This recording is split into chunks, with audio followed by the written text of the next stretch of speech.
Magandang araw mga kaibigan.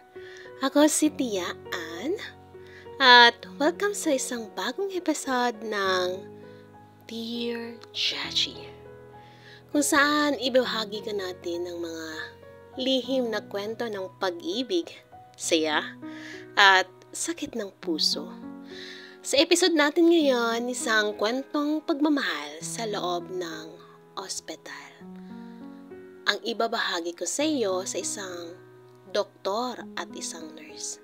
Dalawang taong magkasama sa isang misyon na pagligtas ng buhay. Ngunit sa likod ng kanilang tungkulin, may lihim na damdaming bumubuo sa kanilang puso. Tara, pakinggan natin ang liham ni Ana. Dear Jaji, hindi ko alam kung paano magsimula ang lahat. Sa bawat araw nang pumapasok ako sa ospital, dala ko ang hangarin makatulong sa mga pasyente, gawin ang tungkulin ko bilang isang nurse, at bumalik sa bahay na may ngiti sa labi. Pero dumating siya, at mula noon, nagbago ang mundo ko. Siya si Dr. Miguel. Isa siya sa mga pinakarespeto at hinangang doktor sa ospital namin. Matalino, magaling sa trabaho, at higit sa lahat, may malasakit sa lahat ng pasyente. Nagsimula ang lahat sa mga simpleng tawag niya sa akin, "Nurse, Ana, pakitulungan ako dito please."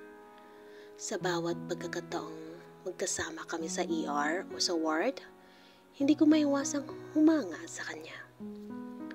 Sa tuwing nakikita ko siya tumutulong sa mga pasyente, lalo akong napapaisip, paano kaya kung ganito rin din siya magmahal? Isang beses pagkatapos na isang mahabang duty, bigla siyang lumapit sa akin. Pagod na pagod ako noon. At siguro nakita niya yung mukha ko. Tumuya siya sa tabi ko, ngumiti at sinabing, "Ana, huwag mong kalimutang alagaan din ang sarili mo ha. Hindi ka lang nurse, tao ka rin." Jaji, parang bumilis ang tibok ng puso ko noon. Sa dami ng taong sinasabihan niyang magpagaling, hindi ko inakala na may isang sandali na ako naman ang ipaalala niya. Pero paano kung mali ang naramdaman ko? Paano kung masyado akong nagpadala sa simpleng kabaitan niya? Alam kong doktor siya at nurse ako. Alam kong maraming humahanga sa kanya. At higit sa lahat, alam kong hindi dapat ako umaasa. Ngunit sa bawat araw na makasama kami, mas lalo kong naramdaman na nahulog na ako. Sa ngayon, pinili ko munang itago ang damdamin ko. Natatakot ako baka masira ang profesional naming relasyon. Baka hindi niya ako tingnan sa paraang tinitingnan ko siya. Pero kahit anong mangyari, nagpapasalamat ako. Dahil sa kanya, natutunan kong hindi lang gamutin ang nagpapagaling sa puso. Minsan, isang simpleng ngiti lang mula sa tamang tao, sapat na. Nagmamahal, Ana. Napakasarap makinig ng isang kwentong puno ng pag-ibig at pangarap. Minsan, hindi natin maiwasan ang mahulog sa mga taong araw-araw natin kasama. Lalo na kung sila ay nagbibigay inspirasyon sa atin.